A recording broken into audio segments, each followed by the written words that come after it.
എല്ലാവർക്കും സ്നേഹവന്ദനം. നമുക്കിന്ന് 1 പത്രോസ് 4:7 മുതൽ 11 വരെയുള്ള വാക്യങ്ങളുമായി. ഈ വേദഭാഗത്ത് ക്രിസ്ത്യ ജീവിതത്തെ കുറിച്ച് തന്നെയാണ് പറയുന്നത്. എങ്ങനെയാണ് ഒരു വിശ്വാസി ജീവിക്കേണ്ടതെന്നാണ് പറയുന്നത്. പത്രോസിന്റെ കാലത്ത് വിശ്വാസികൾ ഇങ്ങനെയൊക്കെ ജീവിക്കണമെന്നാണ് പത്രോസ് പ്രതീക്ഷിക്കുന്നത്. ഇന്നും അങ്ങനെ തന്നെയാണ്. പ്രതീക്ഷകൾക്കൊന്നും വ്യത്യാസം പറയേണ്ട കാര്യമില്ല. വളരെ പ്രായോഗികമായ കാര്യങ്ങളാണ് പത്രോസ് ഇവിടെ നമ്മോട് പറയുന്നത്. ഈ വേദഭാഗങ്ങൾക്ക് ഒരു ഹെഡിങ് കൊടുക്കണമെങ്കിൽ ഒരു സത്യക്രിസ്ത്യാനിയുടെ ജീവിതശൈലി എന്ന് കൊടുക്കുന്നത് വളരെ യോഗ്യമാണ്. എല്ലാവർക്കും അവരുടേതായ ജീവിതശൈലികളുണ്ട്. ഹിന്ദുക്കൾക്കുണ്ട്, മുസ്ലിങ്ങൾക്കുണ്ട്, നിരീശ്വരന്മാർക്കുണ്ട്, നാമധേയ ക്രിസ്ത്യാനികൾക്കുണ്ട്. സത്യക്രിസ്ത്യാനിയുടെ ജീവിതശൈലി എന്താണ്? ആ ജീവിതശൈലിയെ കുറിച്ചുള്ള എല്ലാ കാര്യങ്ങളൊന്നും പറഞ്ഞിട്ടില്ല. 3-4 കാര്യങ്ങളാണ് പറഞ്ഞിട്ടുള്ളത്. അതേക്കുറിച്ച് ചിന്തിക്കാമെന്നാണ് ഞാൻ ആഗ്രഹിക്കുന്നത്. 5 കാര്യങ്ങളാണ് ജീവിതശൈലിയുടെ അടിസ്ഥാന സ്വഭാവമായിട്ട് പത്രോസ് എടുത്ത് പറഞ്ഞിട്ടുള്ളത്. ഈ പ്രബോധനം ആരംഭിക്കുന്നത് എല്ലാറ്റിന്റെയും അവസാനം സമീപിച്ചിരിക്കുന്നു എന്ന് പറഞ്ഞുകൊണ്ടാണ്. പത്രോസ് എഴുതുമ്പോ 2000 വർഷങ്ങൾക്ക് മുമ്പാണ് എഴുതിയത്. അന്ന് പറഞ്ഞു അവസാനം സമീപിച്ചിരിക്കുന്നു. അപ്പൊ നമ്മളെന്ത് പറയണം? 2000 വർഷങ്ങൾക്ക് മുമ്പ് അവസാനം സമീപിച്ചു എന്നാണ് പത്രോസ് പറഞ്ഞെങ്കിൽ നമ്മൾ ഇന്ന് കാലത്തെ കുറിച്ച് എന്ത് പറയണം? എല്ലാത്തിന്റെയും അവസാനം സമീപിച്ചിരിക്കും. യാതൊരു വിധമായിരിക്കുന്ന സംശയവും ഇനി ആവശ്യമില്ല.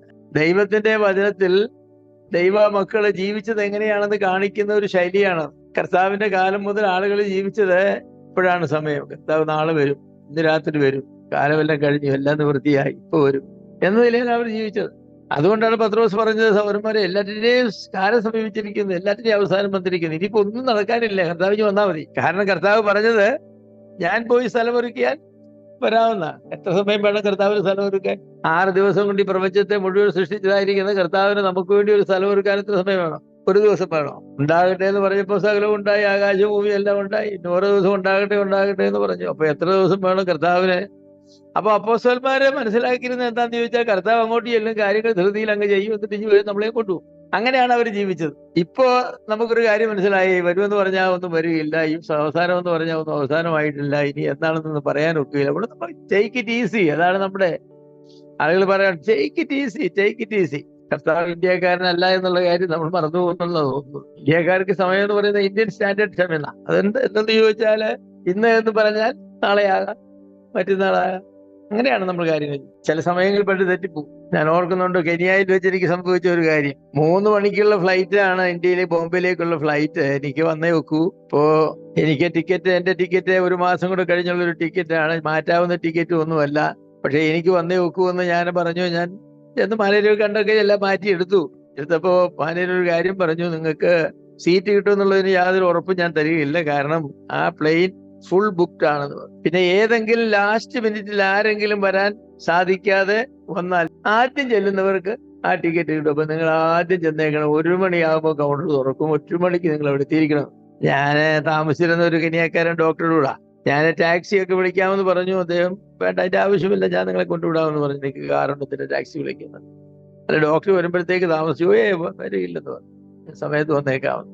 1 മണിക്കൂർ ദൂരമുണ്ട് എയർപോർട്ടിന്. അപ്പൊ 2 മണിക്ക് അവിടെ 2 മണിക്ക് അവിടെ എത്തണമെങ്കിൽ ഇവിടുന്ന് ഒരു 12 മണിയാകുമ്പോഴെങ്കിലും പോകണം. ഡോക്ടറെ കാണുന്നുമില്ല. പിന്നെ അവസാനം ഞാൻ ഒരു ടാക്സി ഒക്കെ വിളിച്ചു. സാധനമില്ലാതെ കയറ്റിക്കൊണ്ടിരിക്കുമ്പോൾ ഡോക്ടർ വന്നു. ഡോക്ടർ ഒന്ന് ചോദിച്ചു, എന്താ നിങ്ങൾ കാണിക്കുക? ഞാൻ വരാമെന്ന് പറഞ്ഞില്ലേ, ഡോക്ടറെ സമയം എന്തുവായി? അപ്പൊ അദ്ദേഹം പറഞ്ഞിടൂ, ഇത് കെനിയ, ഇത് ഇന്ത്യ അല്ല, ഇത് കെനിയാണെന്ന് പറഞ്ഞു. ഇവിടെ 1 മണി എന്ന് പറഞ്ഞാൽ 5 മണി എന്നാണ്. പറക്കാൻ വയ്യാത്തൊരു പ്രസ്താവന. 1 മണി എന്ന് പറഞ്ഞാൽ 5 മണി എന്നാണ്. ഇപ്പോഴെങ്കിലും അവിടെ ചെന്ന് അവിടെ ആരും വന്നിട്ടില്ല, ഓഫീസ് തുറക്കുകയൊന്നുമില്ല, നിങ്ങൾ ഇവിടെ കഴിക്കാൻ പറഞ്ഞു. ഞാൻ ധൃതി വെപ്പിച്ച് അവിടെ ചെന്നപ്പോ ഞാൻ വിചാരിക്കുന്നു 100-300 യാത്രക്കാരുള്ള പ്ലെയിനിൽ അവരെല്ലാവരും ലൈൻ നിൽക്കുക, ഒരാൾ പോലും വരാനില്ല. ഞാൻ പറഞ്ഞു, കർത്താവേ, അയാൾ എന്നോട് പ്രത്യേകിച്ച് പറഞ്ഞതാ, കൗണ്ടർ തുറക്കുമ്പോൾ നിങ്ങളായിരിക്കണം ആദ്യത്തെ നമ്പർ 1, അല്ലെ കിട്ടുകയില്ല, എന്നെ കുറ്റം പറഞ്ഞേക്കുന്നത്. ഇനി ഞാൻ എന്താ ചെയ്യുന്നത്? ഞാൻ പറഞ്ഞത്, അദ്ദേഹം പറഞ്ഞ ഒരു പ്രസ്താവനയാണ്, ഇത് ഇന്ത്യ അല്ല, ഇത് കെനിയാണെന്ന്. നമ്മളും പറയുന്ന ഒരു പ്രസ്താവനയുണ്ട്, എന്താണ്? ഇത് പാലസ്തീൻ അല്ല, ഭാരതമാണ്. പത്രോസേ, എല്ലാറ്റിന്റെയും അവസാനം വന്ന നീ പറഞ്ഞാൽ ഇവിടെ അവസാനമൊക്കെ പറഞ്ഞ കുറേ സമയം. അങ്ങനെയുള്ള മട്ടിലാണ് നമ്മൾ ജീവിക്കുന്നത്. എല്ലാറ്റിന്റെയും അവസാനം വന്നിരിക്കുന്നു എന്ന് കരുതി ജീവിച്ചവരാരെങ്കിലും ഇവിടെ ഇപ്പോഴുണ്ടോ? ഇന്നുകൊണ്ട് തീരുകയാണ്, ഇതെന്റെ ലാസ്റ്റ് ഡേ ആണ്. ഇന്നത്തെ ബൈബിൾ ക്ലാസ് കഴിഞ്ഞ് വീട്ടിൽ വരുന്നതിന് മുമ്പ് കർത്താവ് വരികയും വീട്ടിലെത്തുന്നതിന് മുമ്പ് നേരെ സ്വർഗത്തിലേക്ക് പോവുകയും അതിനുള്ള എല്ലാ സാധ്യതകളും ഉണ്ട്. അങ്ങനെ കരുതി ആരെങ്കിലും വന്നോ? ചിന്തിക്കുകയല്ലാരും ഞാൻ അങ്ങനെ കരുതി വന്നു. ഒരാളും കരുതിയിട്ടില്ല. എല്ലാവരും എന്ത് കരുതിയാ വന്നത്? അത്താഴത്തിന് വെച്ചതായിരിക്കുന്ന ചോറും മീൻകറിയും ഒക്കെ ചെന്ന് സുഖമായിട്ട് കഴിച്ച് അല്ലേ? തണുത്ത വെള്ളമൊക്കെ കുടിച്ച് ഇച്ചിരി നേരം വർത്താനമൊക്കെ പറഞ്ഞ് പിന്നെ കഴിയുമെങ്കിൽ ഒരു ഗുളിയൊക്കെ കുളിച്ച് ദേഹമൊക്കെ തണുപ്പിച്ച് കിടക്കാൻ പോകണം. എന്നിട്ട് രാവിലെ എഴുന്നേറ്റ് ചെയ്യാനുള്ളതായിരിക്കുന്ന കാര്യങ്ങളെല്ലാം തയ്യാറാക്കിയല്ലേ വന്നിരിക്കുന്നത്. ഒരു ദിവസത്തേക്കല്ല, ഒരാഴ്ചത്തേക്കല്ല, ഒരു മാസത്തേക്കല്ലേ. പക്ഷെ പത്രോസ് എന്ന് പറയുന്ന, പത്രോസ് വിശ്വാസികളുടെ പറയുന്ന എല്ലാറ്റിന്റെയും അവസാനം വന്നിരിക്കുന്നത്. വിശ്വാസികള് ആ ഒരു മനോഭാവത്തിൽ വേണം ജീവിക്കാൻ. ഒരു സത്യക്രിസ്ത്യാനിയുടെ ചിന്താ ശൈലി എങ്ങനെയായിരിക്കണം എന്ന് ചോദിച്ചാൽ, ഇപ്പോഴാകുന്നു സുപ്രസാദ കാലം, ഇപ്പോഴാകുന്നു രക്ഷാദിവസം. ഇതാണ്, ഈ നിമിഷമാണ്. അതുകൊണ്ട് ഞാൻ നിങ്ങളോട് ചോദിക്കട്ടെ, ഇന്ന് രാത്രി 10 മണിയാകുമ്പോൾ കർത്താവ് വരും എന്ന് വെച്ചാൽ നിങ്ങൾ ഈ ശേഷിക്കുന്ന 2 മണിക്കൂർ എത്തി ആരും ഉറങ്ങുമെന്ന് എനിക്ക് തോന്നുന്നില്ല. കാരണം കരച്ചിലും വിളിച്ചിലുമായിരിക്കും മിക്കവാറും. ഒരു ദൈവദാസനോട് ചോദിച്ചു, സർ നാളെ രാവിലെ കർത്താവ് വന്നാൽ നിങ്ങൾ എന്ത് ചെയ്യുമെന്ന് ചോദിച്ചു. ഞാനോ എന്ത് ചെയ്യും, ഇപ്പൊ ചെയ്യുന്നത് പോലെ തന്നെ കാര്യങ്ങൾ ചെയ്യുമെന്ന് പറഞ്ഞു. എല്ലാ ദിവസവും ചെയ്യുന്നത് പോലെ തന്നെ കാര്യങ്ങൾ ചെയ്യും. അതാണ് ശരിയായ കാര്യം. അങ്ങനെ ജീവിക്കുന്നവർക്ക് മാത്രമേ സമയത്തിന്റെ ഉള്ളൂ. കർത്താവ് എപ്പം വന്നാലും എനിക്ക് വ്യത്യാസമൊന്നും വരാൻ പോകുന്നില്ല. ഞാൻ ചെയ്യേണ്ട കാര്യങ്ങൾ ചെയ്യുന്നുള്ളൂ. എന്നെ ഏൽപ്പിച്ച കാര്യങ്ങളാണ് ചെയ്യുന്നത്, അത് ഞാൻ ചെയ്തുകൊണ്ടേ. അല്ലാതെ ഏതെങ്കിലും ഒരു കാര്യങ്ങൾ വ്യത്യാസം വരുത്താനോ ഒന്ന് ഏറ്റു പറയാനോ അങ്ങനെ ഒന്നുമില്ല. ഒരു കാര്യം ആരോടും ഏറ്റു പറയാനില്ല, ആരോടും ഒരു തെറ്റ് ചെയ്തിട്ടല്ല ജീവിക്കുന്നത് എന്നുള്ള ഉറപ്പ് വേണം. ഞാൻ ആർക്കൊന്നും കൊടുക്കാനില്ല, ആരോടും എനിക്ക് വൈരാഗ്യവുമില്ല, എന്നോട് ക്ഷമിക്കണമെന്ന് പറയാൻ എനിക്ക് ആരുമില്ല. എൻ്റെ ഭാര്യയോട് പോലും എനിക്ക് ക്ഷമ ചോദിക്കേണ്ട കാര്യമില്ല, മക്കളോട് ചോദിക്കേണ്ട കാര്യമില്ല, ആരോടും ചോദിക്കേണ്ട കാര്യമില്ല. ഞാൻ അങ്ങനെ ചെയ്യുന്നില്ല. പിന്നെ എന്തിനാ ചെയ്യേണ്ട കാര്യങ്ങൾ ചെയ്തുകൊണ്ടിരിക്കും. അങ്ങനെ പറയത്തക്ക രീതിയിൽ വേണം നമ്മൾ ജീവിക്കാൻ. അയ്യോ കർത്താവ് ഒരാഴ്ചക്കുള്ളിൽ വരുമെന്ന്, എനിക്ക് ഒരുപാട് കാര്യങ്ങൾ സെറ്റിൽ ചെയ്യാനുണ്ട്. അങ്ങനെ ജീവിക്കുന്നവർ ശരിയായിട്ട് ജീവിക്കുന്നവരാ. അത് പരീക്ഷ അനൗൺസ് ചെയ്ത് കഴിഞ്ഞതിന് ശേഷം, അയ്യോ പരീക്ഷ അടുത്ത ആഴ്ച തുടങ്ങുമെന്ന് ഞാനൊന്നും പഠിച്ചിട്ടില്ല, പക്ഷെ എന്താ ചെയ്യുന്നത്, എന്നാൽ ഈ വർഷം ഞാൻ പരീക്ഷ എഴുതുന്നില്ല, അടുത്ത വർഷം ഒന്നുകൂടെ പഠിച്ച് പരീക്ഷ എഴുതാം എന്ന് പറയുന്ന ടൈപ്പിലുള്ള ആളുകളാ പലരും. അവർ ഒരു കാലത്തും ജയിക്കാൻ പോകുന്നില്ല, ഒരു കാലത്തും ജയിക്കാൻ പോകുന്നില്ല. നാളെ നിങ്ങളെന്ന് കേട്ടിട്ടില്ലേ? ഇപ്പൊ പത്രോസ് പറഞ്ഞത്, സഹോദരന്മാരെ സമയം അടുത്തിരിക്കുന്നു, എല്ലാറ്റിന്റെയും അവസാനം വന്നിരിക്കുന്നു, ഫുൾ സ്റ്റോപ്പ് ഇടാൻ പോവുകയാണ്. എല്ലാറ്റിന്റെയും ഫുൾ സ്റ്റോപ്പ് ഇടാൻ പോവുകയാണ്. ആകട്ടെ അങ്ങനെ ചെയ്യാൻ പോവുകയായതുകൊണ്ട് നിങ്ങൾ എന്ത് ചെയ്യണമെന്നാ പത്രോസ് പറഞ്ഞത്? അതുകൊണ്ട് പ്രാർത്ഥനയ്ക്ക് സുബോധമുള്ളവരായിരിക്കണം. നിർഭരമായ ഒരു പ്രാർത്ഥനാ ജീവിതം, അല്ലെ പ്രാർത്ഥനാ നിർഭരമായ ഒരു ഭക്തി ജീവിതം. കർത്താവ് കാണാൻ ആഗ്രഹിക്കുന്ന എന്താണെന്നറിയാമോ? കർത്താവിന്റെ വരവെങ്കിൽ ഒട്ടുമിക്കവാറും വിശ്വാസികൾ മുട്ടുമ്പേൽ നിന്ന് കർത്താവിനോട് ഇങ്ങനെ പ്രാർത്ഥിച്ചുകൊണ്ടിരിക്കുന്ന സമയത്ത് കർത്താവ് വരികയും അവർ ആ നിലയിൽ നിന്ന് എഴുന്നേറ്റ് അങ്ങോട്ട് പോവുകയും ചെയ്യും. എല്ലാറ്റിന്റെയും അവസാനം വന്നിരിക്കുന്നു. അതുകൊണ്ട് പ്രാർത്ഥനാ നിർഭരരായിരിക്കാനാ പറഞ്ഞത്. അതുകൊണ്ട് പ്രാർത്ഥനയിൽ ഉറ്റിരിക്കാനാ പറഞ്ഞത്. ഉറ്റിരിക്കുക എന്ന് പറഞ്ഞാൽ വേറൊരു കാര്യത്തിൽ എഴുന്നേറ്റ് പോകാതെ അവിടെ തന്നെ ഇരുന്ന് പ്രാർത്ഥിച്ചുകൊണ്ടിരിക്കും. ഞാൻ വിചാരിക്കുന്നു, ആരെയും കുറ്റമായിട്ട് പറയല്ല, ഇവിടെ കൂടിയിരിക്കുന്ന ആളുകളിൽ ഒരു തുച്ഛമായ ശതമാനം മാത്രമേ കർത്താവ് വരുമ്പോൾ മുട്ടുമ്പേൽ നിൽക്കുന്നവരായിട്ട് കാണും. കാരണം പ്രാർത്ഥന എന്ന് പറയുന്നത് നമ്മുടെ ജീവിതത്തിലെ അത്ര പ്രധാനപ്പെട്ട ഒരു ഐറ്റം അല്ലാണോ? സാധാരണഗതിയിൽ നിങ്ങൾ എത്ര മണിക്കൂർ പ്രാർത്ഥിക്കും ഒരു സമയത്ത്? 1 മണിക്കൂർ, 2 മണിക്കൂർ, ഒരു ദിവസം എത്ര പ്രാവശ്യം പ്രാർത്ഥിക്കും? അങ്ങനെ പിന്നെ എങ്ങനെയാ പ്രാർത്ഥനയിൽ ഉറ്റിരിക്കുന്നത്? പ്രാർത്ഥന എന്ന് പറയുന്നത് നമ്മുടെ ജീവിതത്തിന്റെ ബലഹീന വശമാണ്. പ്രാർത്ഥിക്കുന്നില്ല. നമ്മുടെ പ്രാർത്ഥനകൾ ഇപ്പോഴും എന്താണെന്നറിയാമോ? കർത്താവെ പ്രാർത്ഥിക്കാൻ എന്നെ സഹായിക്കണേ, ആ പ്രാർത്ഥനയിൽ ഇരിക്കുന്നേ ഉള്ളൂ. പ്രാർത്ഥന തുടങ്ങിയിട്ടില്ല. പ്രാർത്ഥിക്കാൻ എന്നെ, യാത്ര പോകാൻ നേരം വണ്ടി ക്രാങ്ക് ചെയ്തിട്ട് സ്റ്റാർട്ട് ആകുന്നില്ല. അപ്പൊ നമ്മുടെ പ്രാർത്ഥന, കർത്താവ് വണ്ടി സ്റ്റാർട്ട് ചെയ്ത് തരണമേ. അപ്പൊ ഇന്ന് നമ്മൾ വണ്ടിയെ കയറി കർത്താവ് പ്രാർത്ഥന സ്റ്റാർട്ട് ചെയ്ത് തരണം. ഇത്ര കഴിഞ്ഞ് നമ്മൾ ഇറങ്ങിപ്പോകും. പിന്നെ കുറച്ചു നേരം കഴിഞ്ഞ് വന്ന് കർത്താവ് പ്രാർത്ഥന സ്റ്റാർട്ട് ചെയ്ത് തരണം. അങ്ങനെ ജീവിതകാലം മുഴുവൻ പറഞ്ഞാൽ പ്രാർത്ഥനയാവുമോ? ആ ഒരു പ്രാർത്ഥനയാകും. ഏതാ? പ്രാർത്ഥിക്കാൻ സഹായിക്കണേ, പ്രാർത്ഥിക്കാൻ സഹായിക്കണേ, പ്രാർത്ഥിക്കാൻ സഹായിക്കണേ എന്ന് പറയും. 10,000 പ്രാവശ്യം കല്യാണം കഴിക്കണം, കല്യാണം കഴിക്കണം, കല്യാണം കഴിക്കണം എന്ന് പറഞ്ഞാൽ ഭർത്താവും ആരും ആവില്ല, ആരും ഭാര്യയാവില്ല. അതാണ് നമ്മുടെ ജീവിതത്തിന്റെ പ്രശ്നം എന്ന് പറഞ്ഞാൽ. വല്ലപ്പോഴും നമ്മളൊന്ന് പ്രാർത്ഥിക്കുമ്പോൾ എന്താ പ്രാർത്ഥിക്കുന്നത്? എന്നെ പ്രാർത്ഥിക്കാൻ സഹായിക്കണേ, എന്നെ പ്രാർത്ഥിക്കാൻ സഹായിക്കണേ. ശിഷ്യന്മാർ ഒരു പ്രാവശ്യം പറഞ്ഞുള്ളൂ ഞങ്ങളെ പ്രാർത്ഥിക്കാൻ പഠിപ്പിക്കണമെന്ന്, പിന്നെ പറഞ്ഞില്ല. കർത്താവിനെ പ്രാർത്ഥിക്കാൻ പഠിപ്പിച്ച് അവർ പ്രാർത്ഥിച്ചു. നമുക്കറിയാം, പഴയ നിയമത്തിലൊക്കെ ആളുകൾ 7 പ്രാവശ്യം പ്രാർത്ഥിക്കും. ദാവീദൊക്കെ 7 പ്രാവശ്യം പ്രാർത്ഥിച്ചു. 7 പ്രാവശ്യം യാമം തോറും എന്നൊക്കെയാണ് പറഞ്ഞിരിക്കുന്നത്. ദാനിയേൽ ബാബേൽ സാമ്രാജ്യത്തിന്റെ ചീഫ് സെക്രട്ടറി ആയിരുന്നുകൊണ്ട് 3 പ്രാവശ്യമാണ്. ഇടയ്ക്കുള്ള പ്രാർത്ഥനയെ കുറിച്ചല്ല, 3 പ്രാവശ്യം താന് യെരൂശലേമിന്റെ നേരെ കാതിൽ തുറന്നിട്ടിട്ട് മുട്ടുകുത്തി പ്രാർത്ഥിച്ചു. രാവിലെ താൻ പ്രാർത്ഥിച്ചിട്ട് ഓഫീസിൽ പോകും, ഉച്ചയ്ക്ക് ലജ്ജ കഴിക്കാൻ പോകുമ്പോൾ പ്രാർത്ഥിക്കും, പിന്നെ വൈകിട്ടും പ്രാർത്ഥിക്കും. അങ്ങനെ ദീർഘമായ പ്രാർത്ഥനകൾ 3 പ്രാവശ്യം. എത്ര ഫയലുകൾ നോക്കാനുണ്ടെങ്കിൽ. അപ്പോസ്തലന്മാരൊക്കെ യാമന്തോറും പ്രാർത്ഥിക്കുമായിരുന്നു. പത്രോസിനെ പറ്റിയൊക്കെ വായിക്കുന്നില്ലേ? 9 മണി നേരത്ത് പ്രാർത്ഥനാ സമയത്ത് ദൈവാലയത്തിലേക്ക് പോയി. ഈ ബാങ്ക് വിളി മുസ്ലിങ്ങളുടെ യഹൂദന്മാരൊന്നും പഠിച്ചതാ. യഹൂദന്മാരും മുസ്ലിങ്ങള് യഹൂദന്മാരുണ്ടായി കഴിഞ്ഞ് പിന്നെ 600 കൊല്ലം കഴിഞ്ഞല്ലേ? 600 അല്ല, 1400 വർഷം കഴിഞ്ഞാണ് മുസ്ലിങ്ങൾ ഉണ്ടാകുന്നത്. അപ്പൊ അവർ യഹൂദന്മാരിൽ ഒരു കാര്യം പഠിച്ചിരുന്നു, പ്രാർത്ഥിക്കണം, പ്രാർത്ഥിക്കാനായിട്ട് ജനങ്ങളെ വിളിച്ചുണർത്തുന്നു. അതിനായി ഈ ബാങ്ക് വിളി അവർ വെക്കുന്നത്. യഹൂദന്മാർക്ക് രാവിലെ 6 മണിക്കും പിന്നെ 9 മണിക്കും പിന്നെ 12 മണിക്കും പിന്നെ 3 മണിക്കും പിന്നെ 6 മണിക്കും പിന്നെ 9 മണിക്കും. അതാണ് സാധാരണ. ഭക്തന്മാർക്ക് പിന്നെ രാത്രി 12 മണിക്കും അങ്ങനെ 7 പ്രാവശ്യം കഴിഞ്ഞിട്ട് അവർ കിടന്നുറങ്ങുന്നത്. 12 തുടങ്ങി 6 വരെ കിടന്നുറങ്ങും. ആദ്യകാലത്തെ പള്ളികളിലും അങ്ങനെയായിരുന്നു. പള്ളിമണി മുഴങ്ങും. രാവിലെ 6 മണിയാകും പള്ളിമണി മുഴങ്ങും. എല്ലാവരും പള്ളിയിലേക്ക് പോകും. 9 മണിയാകും പള്ളിമണി അടിക്കും. ആ സമയത്ത് പാടത്ത് ഉറക്കി ചെയ്യുന്നവരുടെ ഒരു സ്വർഗസ്ഥനായ പിതാവേ പറയും. 12 മണിക്ക് പള്ളിമണി അടിക്കുമായിരുന്നു. അന്നേരം സ്വർഗസ്ഥനായ പിതാവേ പറയും. അങ്ങനെ ഒരു ദിവസം അവര് വൈകിട്ടത്തെ പള്ളിമണി അടിക്കുമ്പോൾ അവരെല്ലാവരും പള്ളിയിൽ വീണ്ടും കിട്ടും. നമുക്ക് വന്നപ്പോൾ പള്ളിയില്ല, മണിയില്ല, അടിയില്ല. നമ്മൾ വളരെ മുന്നോട്ട് പോയതാ എനിക്ക് തോന്നുന്നു, അല്ലേ? അപ്പൊ പത്രോസ് പറഞ്ഞു, പ്രാർത്ഥനയ്ക്ക് നിർഭരരായിരിക്കണം, പ്രാർത്ഥനാ നിർഭരരായിരിക്കണം, പ്രാർത്ഥനയിൽ ഉച്ചിരിക്കണമെന്ന് പറഞ്ഞത് പ്രാർത്ഥനയ്ക്ക് സുബോധവും നിർമ്മതരുമായിരിക്കാനാണ് പറയുന്നത്. സുബോധം എന്ന് പറഞ്ഞാൽ, പ്രാർത്ഥനയ്ക്ക് സുബോധം എന്ന് പറഞ്ഞാൽ, അയ്യോ ഇപ്പോ 5:59 6 മണിക്ക് പ്രാർത്ഥനയാണ്. പ്രാർത്ഥനയ്ക്ക് സുബോധം, പ്രാർത്ഥിക്കേണ്ട വിഷയങ്ങളെല്ലാം സുബോധമായിട്ട് നിർമ്മതരായിരിക്കണമെന്ന് പറയാൻ, പ്രാർത്ഥിക്കാൻ തടസ്സമായിട്ട് ഒന്നും ജീവിതത്തിൽ ഉണ്ടാകരുത്. ഒരു കാര്യം പോലും ഉണ്ടാകരുത്. ഒരു സഹോദരനോട് ആവശ്യമില്ലാത്ത വർത്തമാനം പറഞ്ഞെന്നോ, ഭാര്യയോട് പറഞ്ഞെന്നോ, ഭർത്താവിനോട് പറഞ്ഞെന്നോ ഒരു കാര്യമില്ല. പ്രാർത്ഥനയ്ക്ക് നിർമ്മതരാണ്. എപ്പം മുട്ടുമടക്കിയാലും പ്രാർത്ഥന വരികയും ആ പ്രാർത്ഥന കർത്താവ് കേൾക്കുകയും ചെയ്യുന്ന കണ്ടീഷനിലാണ് നമ്മൾ. അങ്ങനെ ഇരിക്കണമെന്നാ പറഞ്ഞത്. സുബോധം, അതിനുള്ള ഗ്രീക്ക് വാക്ക് സോഫ്രോനെസാറ്റ് എന്നാണ്. അത് പറയുന്നത് cool head and sound mind എന്നാണ്. Cool head and sound mind. തല ചിന്തിക്കുവാനും മനസ്സ് ഫീൽ ചെയ്യുവാനുമാണ്. അപ്പൊ ചൂട് പിടിച്ച തല കൊള്ളുകയില്ല. ചൂടായ തലയെന്ന് പറഞ്ഞാൽ പിന്നെ തല കൊണ്ടൊന്നും കൊള്ളുകയില്ല. തലയ്ക്ക് ചൂട് പിടിച്ചെന്ന് പറയില്ലേ.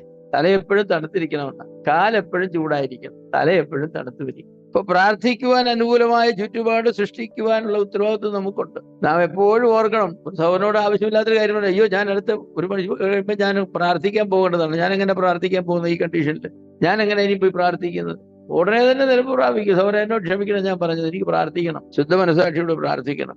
ഉച്ചിരിക്കണമെന്ന് പറഞ്ഞാൽ ഒരു ശീലമാക്കണമെന്ന് അതിന്റെ അർത്ഥം. ഒരു ശീലമാക്കണം, അതൊരു അച്ചടക്കത്തിന്റെ വിഷയമാകണം പ്രാർത്ഥന എന്ന് പറയും. അത് മനഃപൂർവ്വം ചെയ്യേണ്ടതാണ് കേട്ടോ. രണ്ടാമത് പത്രോസ് പറയുന്നത് എന്താണ്?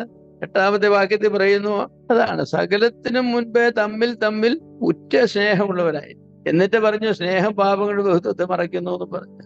ക്രിസ്ത്യ ജീവിതത്തിൽ വിജയിക്കണമെങ്കിൽ തമ്മിൽ തമ്മിൽ സ്നേഹിക്കണം. അത് സ്നേഹിച്ചാൽ പോരാ, പിന്നെ ഉറ്റ സ്നേഹം. കർത്താവിന്റെ ഭാഷ തന്നെ പത്രോസ് പറഞ്ഞാണ്. കർത്താവ് പറഞ്ഞ, ഞാൻ നിങ്ങളെ സ്നേഹിച്ചതുപോലെ നിങ്ങളും അന്യോന്യം സ്നേഹിപ്പിൻ. അതിനാ ഉറ്റ സ്നേഹം എന്ന് പറയും. അന്യോന്യം ആത്മാർത്ഥമായി സ്നേഹിക്കുന്ന ഒരു ജീവിതശൈലി നാം രൂപപ്പെടുത്തിയെടുക്കണം.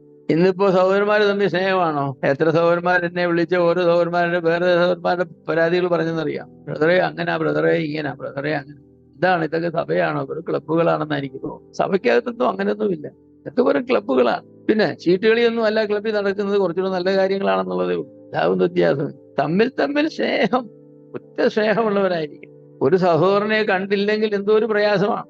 എല്ലാ ദിവസവും പ്രബോധിപ്പിക്കണമെന്നാണ്. എല്ലാ ദിവസവും. ഇബ്രാഹിം 3-ാം അധ്യായത്തിൽ അങ്ങനെയാ പറയുന്നത്. പാപത്തിന്റെ ചതിയിൽ അകപ്പെട്ട് ദൈവത്തെ തെച്ചു കളയാതിരിപ്പാൻ നാൾതോറും അന്യോന്യം പ്രബോധിപ്പിക്കും. നാൾതോറും അന്യോന്യം. അപ്പൊ എല്ലാ ദിവസവും, ആഴ്ചയിൽ 7 ദിവസവും സഹോദരന്മാർ അന്യോന്യം കാണുകയും പ്രബോധിപ്പിക്കുകയും ചെയ്യണം. ഇന്നത്തെ കാലത്ത് ഫോണിൽ കൂടെ പ്രബോധിപ്പിക്കാൻ കഴിയും. അത് സ്നേഹം ഉണ്ടെങ്കിലേ ഉള്ളൂ. സ്നേഹം ഇല്ലാത്തവരോട് സംസാരിക്കാൻ ആർക്കെങ്കിലും ഇഷ്ടമുണ്ടോ? അല്ല, സ്നേഹമില്ലാത്ത ഒരാളോട് സംസാരിക്കാൻ വലിയ പ്രയാസം. നമ്മൾ അവരെ കാണാനേ ആഗ്രഹിക്കുന്നില്ല. കണ്ടാലും ഒഴിഞ്ഞു മാറാൻ കഴിയുമെങ്കിൽ ഒഴിഞ്ഞു മാറും. സ്നേഹമുള്ളവരെ കണ്ടാലോ ഓടി ചെല്ലും, അവരോട് സംസാരിക്കും. ഈ രക്ഷിക്കപ്പെട്ട വിശ്വാസികളുടെ ഇടയിൽ ഒരുപാട് ജഡികത്വമുണ്ട് കേട്ടോ. ഒരുപാട് ജഡികത്വമുണ്ട്. ആത്മീയരൊന്നും നടിക്കുന്നെന്നുള്ളതേ ഉള്ളൂ. തൊട്ട അയൽവക്കത്ത് താമസിക്കുന്ന വിശ്വാസിയോട് പോലും സംസാരിക്കുകയില്ല. നിങ്ങളുടെ തൊട്ട അയൽവക്കത്തെ വിശ്വാസിയുടെ വീട്ടിൽ നിങ്ങൾ പോയിട്ട് ഒരു കപ്പ് കാപ്പി കുടിച്ചിട്ട് അല്പനേരം ഇരുന്ന് വർത്താനം പറഞ്ഞിട്ട് ഒരുമിച്ച് പ്രാർത്ഥിച്ചിട്ട് എത്ര കാലമായിട്ട് ഞാൻ നിങ്ങളോട് ചോദിക്കും. സത്യസന്ധമായ ഉത്തരം പറയാം. നിങ്ങളുടെ തൊട്ടടുത്ത വിശ്വാസിയുടെ വീട്ടിൽ നിങ്ങൾ പോയി അവരോടുകൂടെ ഇരുന്ന് അല്പദൈവചനമൊക്കെ പറഞ്ഞ് വിഷയങ്ങളൊക്കെ പറഞ്ഞ് സംസാരിച്ച് പ്രാർത്ഥിച്ച് ചായയൊക്കെ കുടിച്ച് പോരുന്നു. ആ വിശ്വാസം നിങ്ങളുടെ വീട്ടിൽ വന്നിട്ട് എത്ര കാലമായി? പിന്നെ എവിടെ നമ്മുടെ ക്രിസ്ത്യ ജീവിതം എന്ന് പറയുന്നത്? എന്താ ക്രിസ്ത്യ ജീവിതം? ഞായറാഴ്ച ഒരിക്കലും ഞായറാഴ്ച സഭായോഗത്തിന് ഒരു 9 മണിയാകും വരണമെന്ന് പറഞ്ഞാൽ 9 മണിയാകും വരും, വന്നു കഴിഞ്ഞു പോയി കഞ്ഞി കുടിച്ചിട്ട് സ്ഥലം വിട്ടു. അതാണ് ക്രിസ്ത്യ ജീവിതം എന്ന് പറയുന്നത്. ഒന്നും ക്രിസ്ത്യ ജീവിതമല്ല സഹോദരന്മാരെ. ഞാനത് ആരെയും പ്രത്യേകിച്ച് പറയല്ല, എല്ലാവരെയും സംബന്ധിച്ച് പറയാം. എനിക്കറിയാം നമ്മുടെ ക്രിസ്ത്യ ജീവിതം ഒന്നും ശരിയല്ല. സ്നേഹം എന്ന് പറയുന്ന ഒരു മനോഭാവമാണ് കേട്ടോ. എന്റെ ഭാവമാണ്, മറ്റുള്ളവരെ സംബന്ധിച്ചുള്ള എന്റെ മനസ്സിന്റെ ഭാവമാണ് സ്നേഹം എന്ന് പറയുന്നത്. എന്റെ സഹോദരനാണ്, എന്റെ സഹോദരിയാണ്, കർത്താവിന്റെ സഭയുടെ അംഗമാണ്, ഞങ്ങളുടെ അപ്പത്തിന്റെ അവകാശികളാണ്. അങ്ങനെയുള്ളതായിരിക്കുന്ന ചിന്തകളാണ്. അതാണ് ആ മനോഭാവത്തെ സൃഷ്ടിക്കുന്നത്. അപ്പൊ സ്നേഹമുള്ളവരായിരിക്കണമെന്നാണ്. സ്നേഹത്തിന്റെ വിഷയത്തിൽ സമ്പന്നരാകുക എന്നാ പറഞ്ഞിരിക്കുന്നത്. സമ്പന്നരാകുക, സ്നേഹത്തിൽ സമ്പന്നരാകുക. നമ്മുടെ സമ്പത്തുകളെ നാം അളക്കുന്നത് നമുക്ക് എന്തുമാത്രം സ്നേഹം നമ്മുടെ സഹോദരന്മാരോടുണ്ട് എന്നുള്ളതാണ്. അതാണ് ക്രിസ്ത്യ ജീവിതത്തിന്റെ സമ്പന്നത. കർത്താവ് അങ്ങനെയാണ്.